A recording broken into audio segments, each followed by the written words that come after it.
আসসালামু আলাইকুম। Gravity school of সায়েন্সের পক্ষ থেকে সবাইকে আন্তরিক শুভেচ্ছা এবং অভিনন্দন। পদার্থবিজ্ঞান প্রথম পত্রের প্রথম অধ্যায় অর্থাৎ ভৌত জগৎ ও পরিমাপ এই অধ্যায়টির অনশট এমসিকিউ আলোচনা করব আজকের এই ভিডিওটিতে। দেখো, প্রথম যে এমসিকিউটি রয়েছে সেটি হচ্ছে একটি স্ফেরোমিটার ব্যবহার করে গোলীয় তলের বক্রতার ব্যাসার্ধ নির্ণয়ের সূত্র কোনটি? দেখো, এই স্ফেরোমিটার ব্যবহার করে গোলীয় তলের বক্রতার ব্যাসার্ধ নির্ণয় করার যে সূত্রটা সেটা মূলত রাইট আনসার এখানে হচ্ছে গরু, অর্থাৎ r = d²/6h+h/2।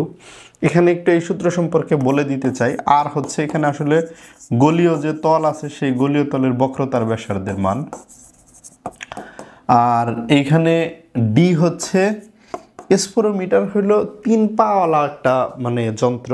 এর 3টা পা থাকে, যেটা যে গোলীয় তল এর বক্রতার ব্যাসার্ধ নির্ণয় করা হবে সেই গোলীয় তলের উপর ওই 3টা পা দিয়ে ওটাকে স্ট্যান্ড করানো হয়, যে কারণে ওই 3টা পায়ের গড় দূরত্ব হচ্ছে ডি। 3 পায়ের গড় দূরত্ব, হ্যাঁ, এটা হচ্ছে কি সেই ডিটা। এরপরে হলো এইচ হচ্ছে বক্রতলের উচ্চতা বা নিম্নতা। এইচ হচ্ছে বক্রতলের উচ্চতা বা নিম্নতা। তাহলে r = d²/6h+h/2। এখানে এই সূত্রে আর হচ্ছে বক্রতলের ব্যাসার্ধ, ডি হচ্ছে 3 পায়ের গড় দূরত্ব এবং এইচ হচ্ছে বক্রতলের উচ্চতা বা নিম্নতা। উপর থেকে নিচ পর্যন্ত যদি হিসাব করো তাহলে নিম্নতা নিচ থেকে উপর পর্যন্ত, ওই পাগুলো যে সারফেসটার উপরে দাঁড়ানো আছে সেই সারফেস থেকে ওই পায়ের যে মেন যে লেয়ারটা ওই লেয়ার পর্যন্ত দূরত্ব আর কি যন্ত্রটার।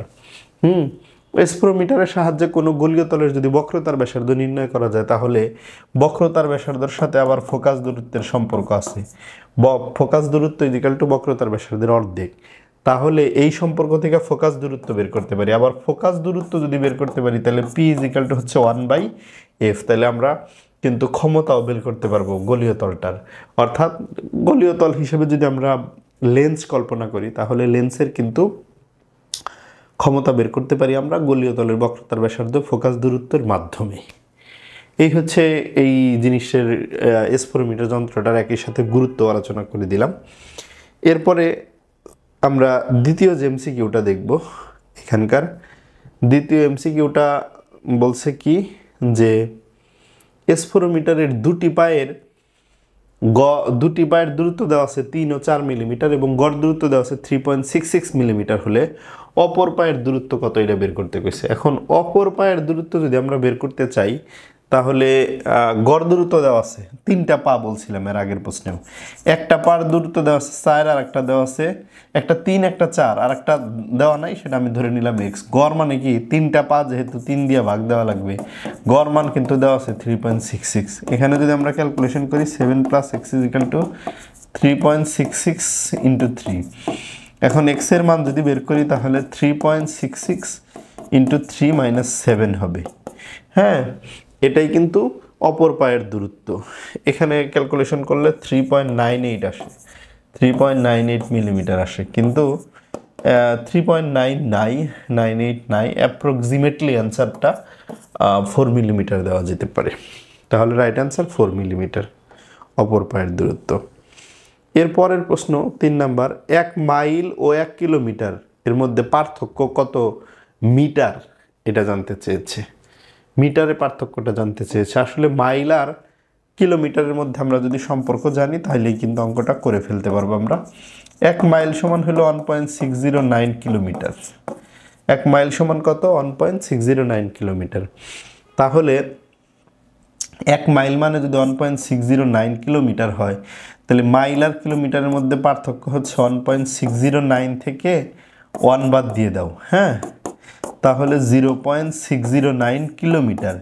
কিলোমিটারে যদি মিটার বানাও দ্যাট মিনস 0.609 রে 1000 দিয়ে গুণ করে দাও তাহলে কিন্তু মিটার আসবে এবং এখানে রাইট অ্যান্সার পাওয়া যাবে 609 মিটার।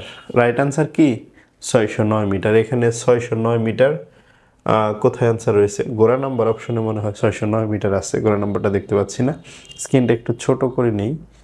হ্যাঁ, এই যে দেখো গোড়া নম্বর প্রশ্নের কিন্তু 609 মিটার আছে, তাহলে এই প্রশ্নটার রাইট অ্যান্সার গোড়া 609 মিটার। এরপর দেখো 4 নাম্বার প্রশ্নটার আনসার। 4 নাম্বার প্রশ্নটা কি বলছে যে একটি বর্গক্ষেত্রের বাহুর দৈর্ঘ্য পরিমাপ করা হলো 5.3 প্লাস মাইনাস 0.2 মিটার। এই যে এখান থেকে বোঝা যাচ্ছে যে একটা বর্গক্ষেত্রের বাহুর দৈর্ঘ্য 5.3 সাথে প্লাস মাইনাস 0.2, এটা কিন্তু ইররের পরিমাণ, এবং এর ক্ষেত্রফল পরিমাপে ত্রুটির শতকরা পরিমাণ পাওয়া কত এটা জানতে চেয়েছে। এখন বিষয়টা হলো একটা বর্গক্ষেত্রের বাহু পরিমাপ করতে যদি ভুল হয় তাহলে ক্ষেত্রফল পরিমাপ করতে তো আর পুরোপুরি শুদ্ধ হবে না, অবশ্যই ভুল হবে। শুধু ভুল না, যদি কোনো বাহুর পরিমাপ করতে গিয়ে যদি ভুল হয় তাহলে ক্ষেত্রফল পরিমাপে তার দ্বিগুণ ভুল হবে। এই কথাটা কেন বললাম? কারণ বর্গক্ষেত্রের ক্ষেত্রফল মানে বাহু গুণন বাহু, দ্যাট মিনস বাহু স্কোয়ার। অর্থাৎ বর্গক্ষেত্রের ক্ষেত্রফল মাপতে গেলে বাহু বা দৈর্ঘ্য পরিমাপ করতে হয় 2 বার, দৈর্ঘ্যের রিলেশন আসে 2 বার, এজন্য ভুলও কিন্তু 2 গুণ বেশি হবে। তাহলে ক্ষেত্রফল পরিমাপের যে ইরর, এটাকে যদি ডেল এ বাই এ দ্বারা প্রকাশ করি তাহলে এটা 2 into del L by L into শতকরা যেহেতু কইছে 100%, এইভাবে লেখা যাবে। 2 ইন্টু ডেল এল কত? ডেল এল মানে দৈর্ঘ্য পরিমাপের ত্রুটি 0.2, আর কত কি বলে এর রিয়েল দৈর্ঘ্য কত 5.3 গুণন 100%।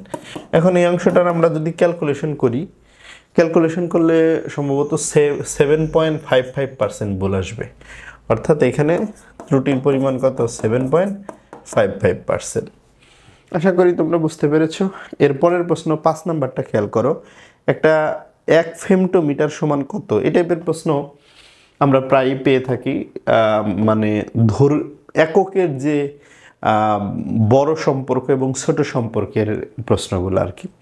যেমন এখানে 1 ফেমটোমিটারের কথা বলছে। 1 ফেমটোমিটারে আমরা এফএম দ্বারা প্রকাশ করি এবং এটা মানে 10⁻⁻15 মিটারের সমান। এখানে আরও কিছু মান আছে, যেমন 1 মাইক্রোমিটার, এটা হচ্ছে 10⁻6 মিটারের সমান। তারপরে আছে হচ্ছে 1 মিলিমিটার, এটা হচ্ছে 10⁻³ মিটারের সমান। তারপরে আছে হচ্ছে এরকম আরও কিছু সম্পর্ক আছে। অনেক সময় 1 মাইক্রোমিটার যদি বলে তাহলে 10⁻6 10⁻6, দ্যাট মিনস 10⁻12 মিটার আসবে, এবং 10⁻12 মিটারে কিন্তু আবার 1 পিকোমিটারও বলা যায়। তো এইরকম সম্পর্ক থাকতে পারে। তারপরে দৈর্ঘ্য পরিমাপের আর একটা একক আছে, দূরত্ব বা দৈর্ঘ্য পরিমাপের, যেমন আলোকবর্ষ। 1 লাইট ইয়ার মানে কি, আলো 1 বছরে যে দূরত্ব অতিক্রম করে সেটাকে 1 লাইট ইয়ার বলে, হ্যাঁ। অথবা 9.46 গুণন 10⁻15 মিটার, এরকম কিছু একক আছে যেগুলার মানে আবার 1 টেরা বলতে পারে।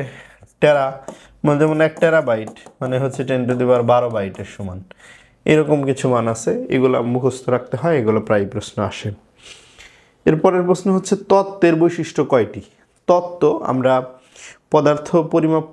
পদার্থের পড়াশোনা করতে গিয়ে বা যে কোনো সায়েন্টিফিক্যালি পড়াশোনা করতে গিয়ে আমরা কয়েকটা টার্ম পাই।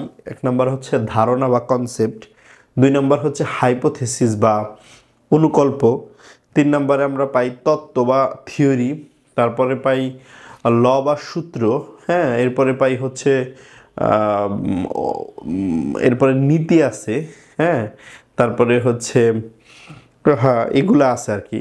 এগুলা হচ্ছে পদার্থবিজ্ঞান অথবা বিজ্ঞানের পড়াশোনা করার কিছু টার্ম, যেগুলো আসলে বিজ্ঞানের গবেষণা করার বিভিন্ন স্টেজ বা লেয়ার নির্দেশ করে এগুলা।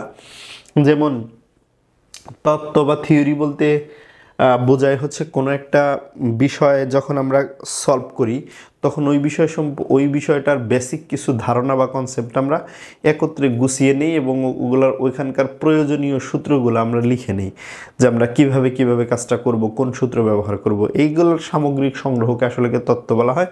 তত্ত্বের বৈশিষ্ট্য মূলত 2টা, এখানে রাইট অ্যান্সার কি আসবে? 2 আসবে। এরপরের প্রশ্ন যে আলফা বিটা এবং গামা রশ্মির নামকরণ কে করেন? এটা আলফা বিটা গামা আমরা জানি তেজস্ক্রিয় রশ্মি, আলফা বিটা গামা হচ্ছে তেজস্ক্রিয় রশ্মি, এবং এই তেজস্ক্রিয় রশ্মিগুলোর সংকেত পড়া যাইতে পারে। আলফা রশ্মির সংকেত হচ্ছে হিলিয়াম নিউক্লিয়াস, এখানে হচ্ছে 4 2, বিটা রশ্মির সংকেত হইল 0, এখানে -1, গামা রশ্মির সংকেত হচ্ছে এখানে গামা 10।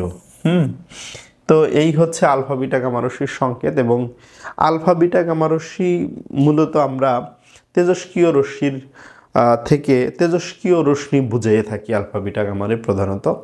সাধারণত যে সকল মৌলের পারমাণবিক সংখ্যা মোর দেন 83 বা বর সংখ্যা 204 বা 9 এর চেয়ে বেশি, ওই সকল পদার্থ থেকে অনবরত আলফা বিটা গামা নামক 3 প্রকার তেজস্ক্রিয় রশ্মি সবসময় নির্গত হইতে থাকে, যার মধ্যে আলফাটা হচ্ছে ধনাত্মক চার্জ বিশিষ্ট, বিটাটা হলো ঋণাত্মক চার্জ বিশিষ্ট, আর গামার কিন্তু কোনো চার্জ নেই, এটা চার্জ নিরপেক্ষ।